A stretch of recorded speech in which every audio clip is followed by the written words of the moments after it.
What is going on, guys? Welcome back to a new video. Now today's video wasn't planned at all, but I came in the gym about an hour ago. I took my pre-workout and everything, and yeah, I came in the gym. I was expecting to hit a pull day, but I still haven't started my workout. We've been in the gym an hour.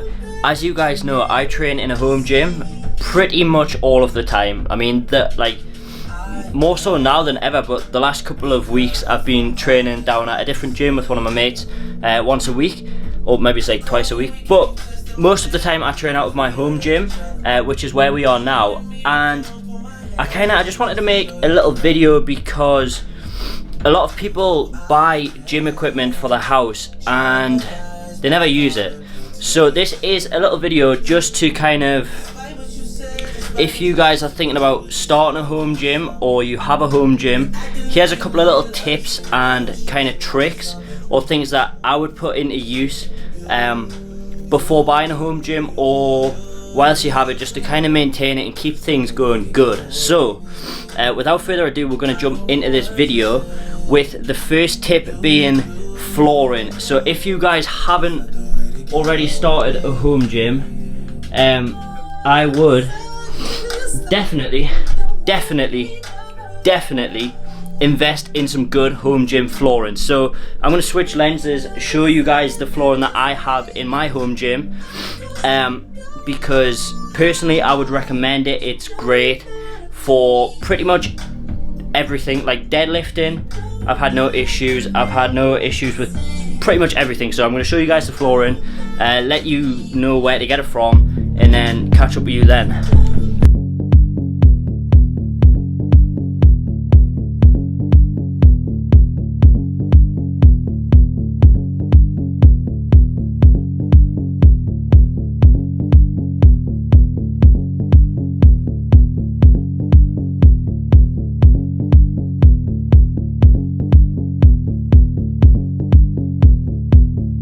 So as you guys can see from those couple of clips, the flooring that I've got is quite thick.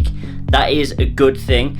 The flooring that I've got is from Body Max. You can buy it from Powerhouse Fitness, I believe.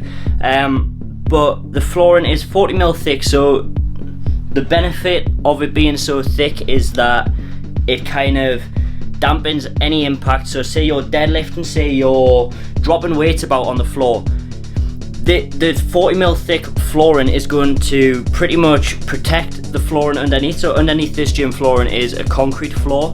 Having this flooring down is preventing that from, say, cracking or chipping, things like that. Before I had the flooring down, there was kind of cracks and chips starting to form in the floor.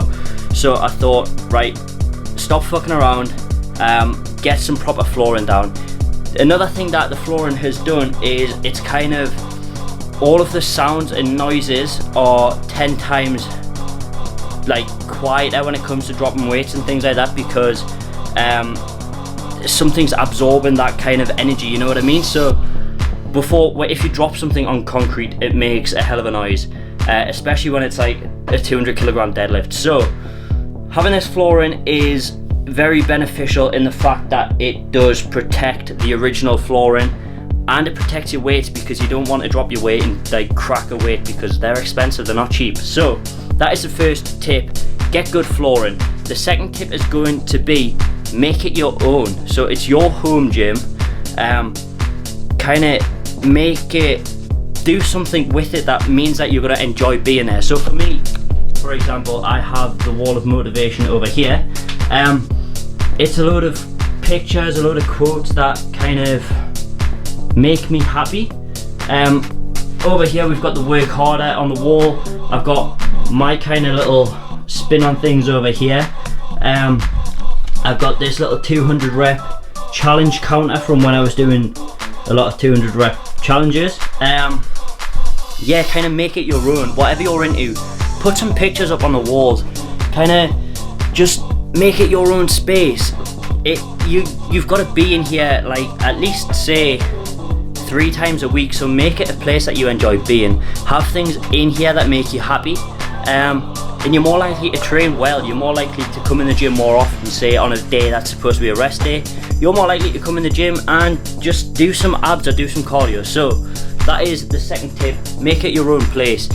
You've got to love the space that you're in to train. I personally believe that it helps a lot. So yeah, do that. It makes a hell of a difference. You don't want to just come in like, before I turned this into a gym, it was just red brick walls. If you look back on some of the earliest videos before I even had this,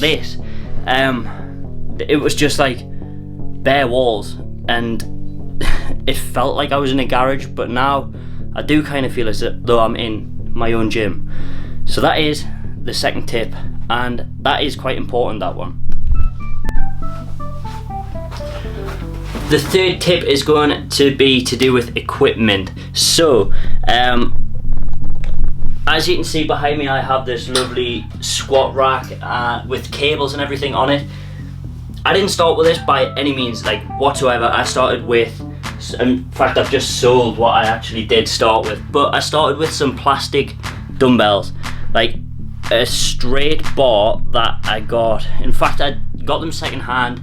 I got them given to me second hand because they weren't worth any money. So they were just plastic weights filled with concrete, one straight bar, two kind of shorter bars for dumbbells, and a bunch of little clips that I didn't have enough, so I had to order some more clips. And then yeah, don't start big and fancy. Like, you see people going out and buying these amazing multi-gyms like this, and then like 4 weeks later they're on Facebook selling page for half the price that they actually paid originally for. So start off small, see if it's something that you can kind of get into, see if you do benefit from training in a home gym.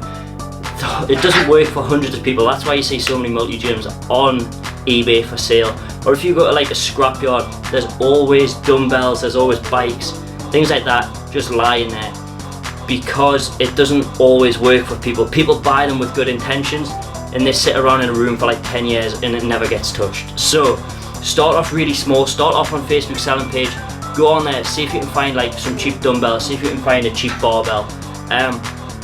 You don't need to go and buy the most expensive equipment straight off, because you don't know if it's going to work for you. You might feel like, I know for a lot of people working in a home gym, they're not motivated anymore because they need the motivation of getting up, going to the gym to kind of do that. If they're in the house or like on the sofa watching Netflix, they're not going to just kind of get that motivation just to walk into the next room or into the garage. A lot of people do need the motivation of training in like a commercial gym. A lot of people need the pressure of other people watching them. So I mean, when you're training in a home gym, it's easy to sit on your phone for 10 minutes in between sets because there's nobody watching you, there's nobody waiting for the next machine. So start off really small with equipment. Don't go out and buy all dancing or singing equipment. You don't need it. I mean, it is nice to have, don't get me wrong, but you don't need it to start out with. Just get some dumbbells or something first, see if it's going to work for you. Then by all means go out, buy the nice flooring, put pictures on your walls, buy good equipment, but just start off small first, because it doesn't always work out for people. That is why you see all of this gym equipment just on shitty, cheap websites, which by the way is a good thing if you're thinking about starting a home gym. Now the next tip, and this is probably going to be the last tip for now, I might make a series of kind of home gym themed videos, things like that, but the last tip for today's video is going to be maintaining the equipment that you do have. I can't stress how important it is to maintain the equipment that you're using. So for example, I've just spent the last hour cleaning everything, hoovering the flooring, sticking the lights back down on the floor. I mean, that's not exactly maintaining your equipment, but it kind of is, because it looks a lot better.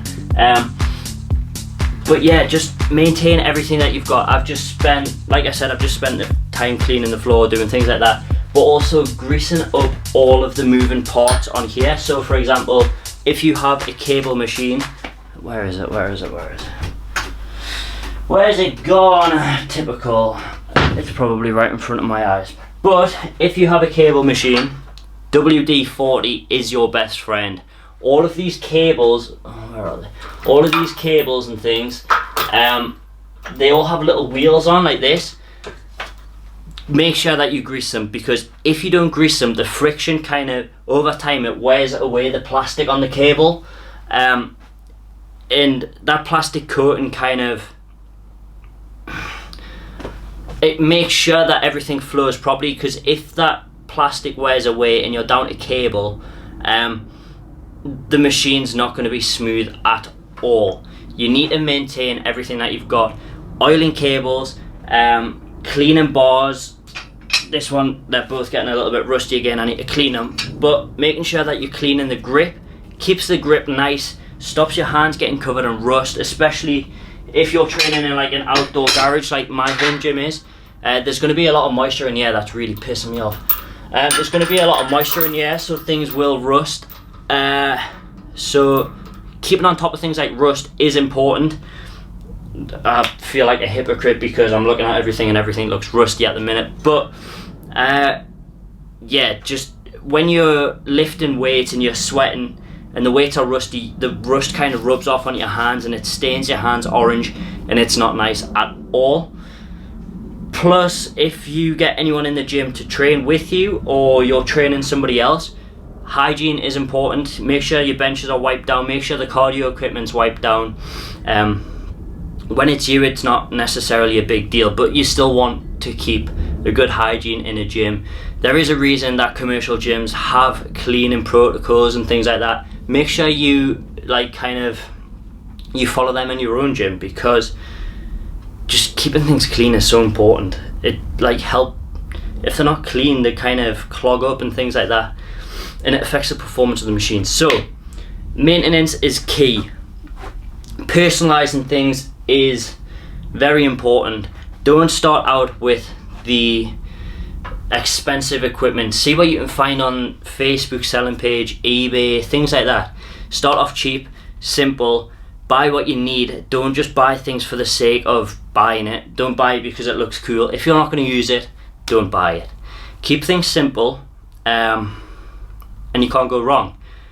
Flooring as well. Make sure you get good flooring. Don't damage the floor. It'll damage your weights as well.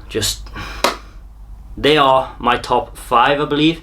5 tips for starting a home gym, maintaining a home gym. Let me know in the comment section if you guys want to see more videos like this, because I've got a lot of videos, I've got a lot of things that I could talk about related to home gyms, starting them, maintaining them, everything. Pros and cons. Just let me know in the comment section below. It's currently 10 o'clock at night, so I'm gonna have to put the music on very quietly and get this pull session in. And yeah, I'm gonna record another vlog tomorrow, so stay tuned for that. I am also still editing the Bali video, which will be live soon. Bear with me, it's coming. I'll see you guys in the next video. Drop this a like if you haven't already, and subscribe to the channel if you are new.